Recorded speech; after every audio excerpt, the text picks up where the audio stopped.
아침 말씀. 오늘 본문 말씀은 사도행전 13장 42절에서 52절입니다.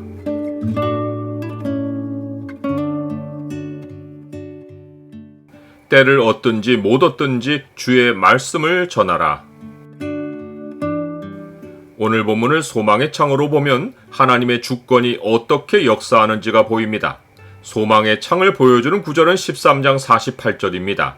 이방인들이 듣고 기뻐하여 하나님의 말씀을 찬송하며 영생을 주시기로 작정된 자는 다 믿더라.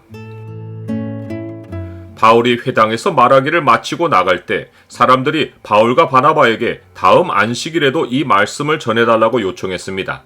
이 말씀이란 복음을 말합니다. 즉 모세의 율법으로 의롭다 하심을 얻지 못하던 모든 일에 예수 그리스도를 힘입어 믿는 자마다 의롭다 하심을 얻는다는 소식입니다.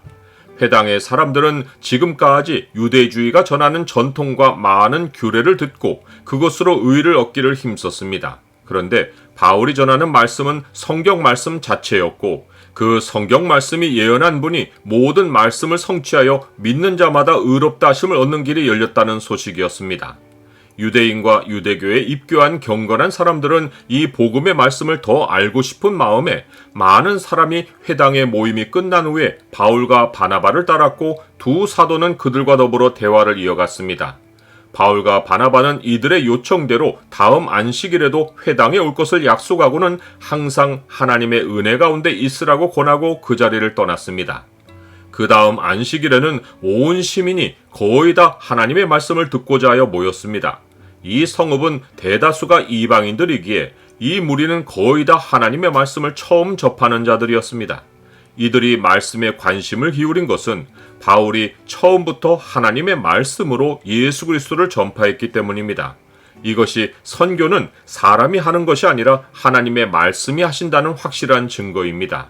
즉 말씀을 전하는 자는 말씀을 전할 기회를 얻으려 하기보다 때를 얻든지 못 얻든지 항상 말씀을 전파하기를 힘쓰면 됩니다. 그 나머지 일은 하나님이 하십니다. 그러하기에 말씀 사역자의 중요한 태도는 환경을 갖추어 놓고 말씀을 전하려 하지 않고 오직 충성스럽게 말씀 증거에 힘쓰는 것입니다.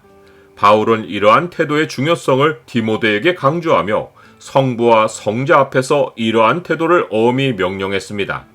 하나님 앞과 살아있는 자와 죽은 자를 심판하실 그리스도 예수 앞에서 그가 나타나실 것과 그의 나라를 두고 엄히 명하노니 너는 말씀을 전파하라. 때를 얻든지 못 얻든지 항상 힘쓰라.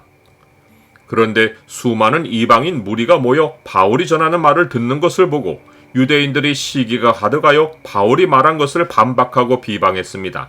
이들은 회당의 기득권자들로서 이 성읍에서 유대주의의 세력이 위협받는 것을 심히 염려하여 바울에게 비난을 가했습니다. 이들은 사람들의 동향을 살펴서 교훈을 전하는 자들이었습니다.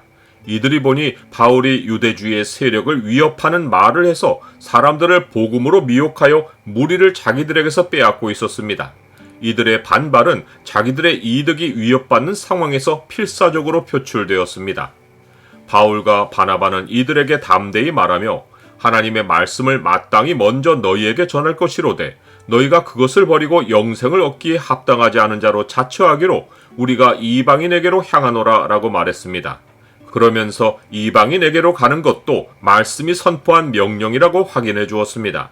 주께서 이같이 우리에게 명하시되 내가 너를 이방의 빛으로 삼아 너로 땅끝까지 구원하게 하리라 하셨느니라. 나는 때를 살피지 않고 일상에서 말씀을 전합니까? 바울이 전하는 말씀을 들은 자들은 듣고 기뻐하여 하나님의 말씀을 찬송했습니다. 바울이나 바나바가 칭송받은 것이 아니라 하나님의 말씀이 그들 마음에 기쁨이 되어 그 말씀이 찬송의 대상이 된 것입니다. 이것이 말씀 전하는 자가 말씀을 주의 명령대로 잘 전했다는 표시입니다. 그 결과 하나님이 영생을 주시기로 작정된 자는 다 믿었습니다. 이것도 말씀의 열매가 얼마나 많은 사람을 앞에 두고 전했느냐로 결정되지 않고 하나님의 주권에 달려있다는 증거입니다. 이제 바울과 바나바가 전한 주의 말씀이 그 지방에 두루 퍼졌습니다. 이것은 복음이 전도자의 보폭에 매여 있지 않고 주의 역사를 따라 빠르게 전파될 수 있다는 표시입니다.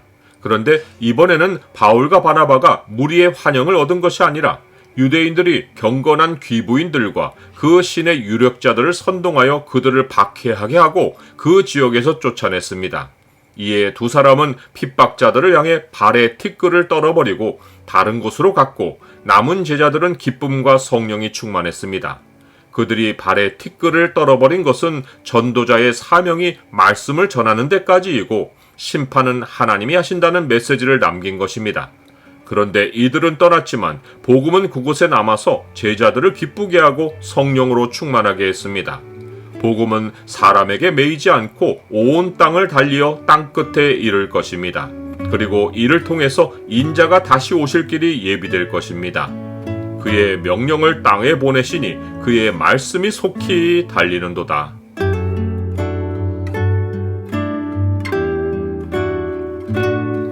주님, 복음 전파가 사람들의 많고 적음에 달려있지 않기에 때를 얻든지 못 얻든지 주의 말씀을 전하면 그 말씀이 사람들 가운데 달려다닐 줄 믿습니다. 주께서 영생을 주시기를 작정하신 자들이 그 말씀을 듣고 돌아오게 하옵소서.